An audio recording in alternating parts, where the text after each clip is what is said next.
stomach there. Is that better? Can you see it? Yeah, I can. Okay. Okay. Y'all ready? Mm-hmm. All right. I'm going to write down what time it is. No. Yeah, it's just like, okay. 7:40. Okay. All right. Welcome to our middle adulthood presentation on reducing caregiver fatigue in the sandwich generation. I'm Bonnie, and our presenting team also includes Blair and Keegan. Next slide, please. Oh, right. So let's start by discussing what we mean by the sandwich generation. The studies we referenced have a range of age populations as far as defining, and we can summarize them as ages 30 through 65.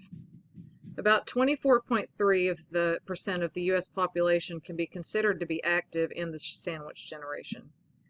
The term sandwich comes from an illustration of the roles that this population serve, simultaneous caregivers of multiple generations in a family. This is usually referring to caring for older relatives and young or dependent children.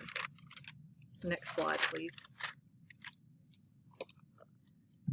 Other descriptors of this population include those that perform double or triple duty in their daily lives.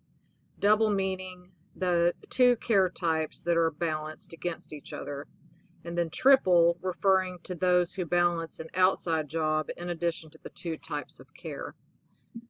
The types of care are described as competing against each other due to the different mindsets and skill sets that are required for caring for older adults versus that of dependent children. Next slide, please. So, why is intervention needed in this area? This care dynamic affects both those in the sandwich population and society as a whole.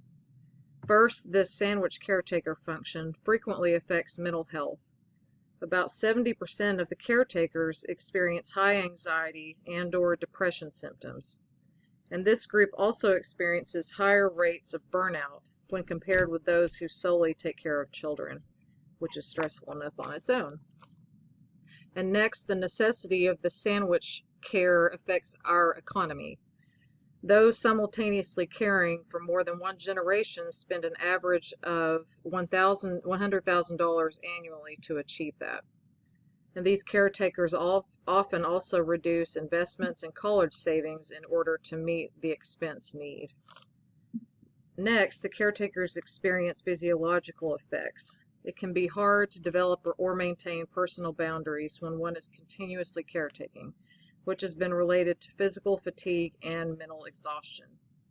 And on a related note, the number of hours required to care for two generations averages 20 hours per week. This may leave very little time in which a caretaker can maintain self-care to the detriment of their physical health.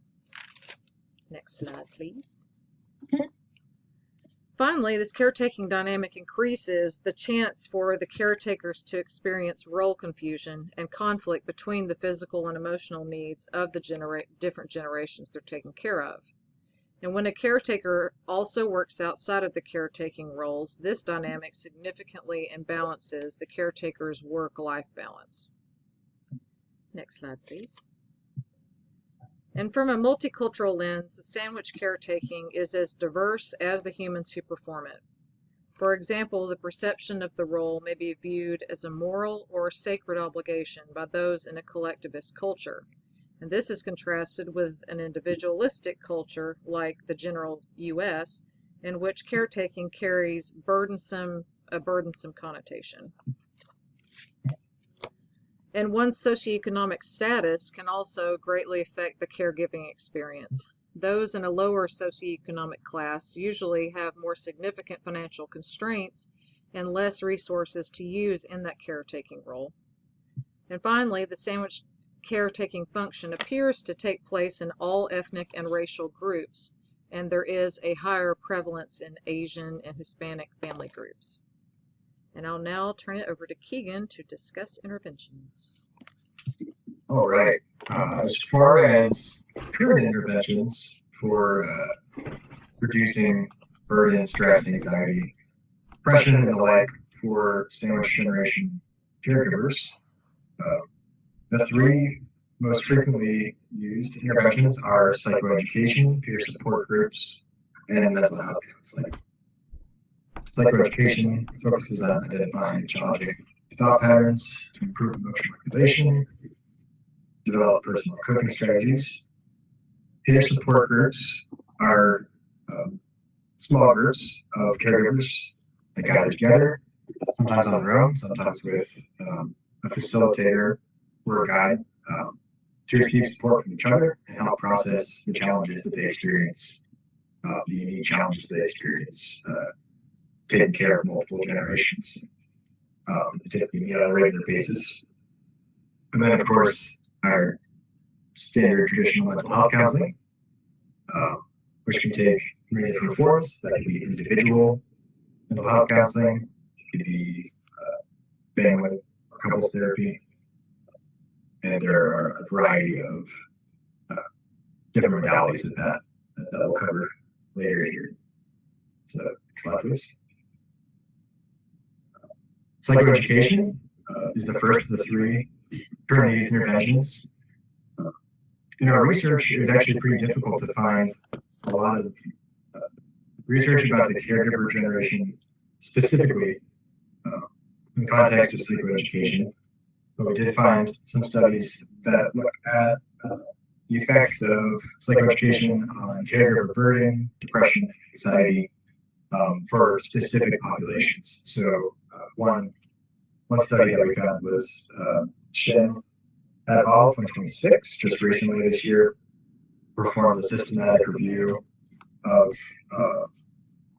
it was 23 randomized control trials studying the effects of psychoeducation on caregiver burden, depression, anxiety, on informal caregivers, meaning caregivers like they're typically family members, not professionally trained, people with dementia, and they found that statistically significant reductions in burden, depression, and anxiety in 43.5% of the studies that they considered.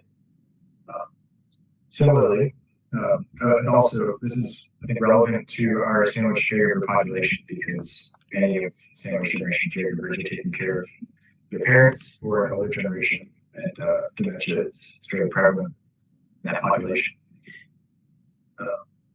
2024, DiLorenzo et al. Undertook a meta-analysis of 30 articles to investigate the effects of psychoeducation on caregiver burden and as well as quality of life for family caregivers, adolescents, and young adults with psychiatric disorders.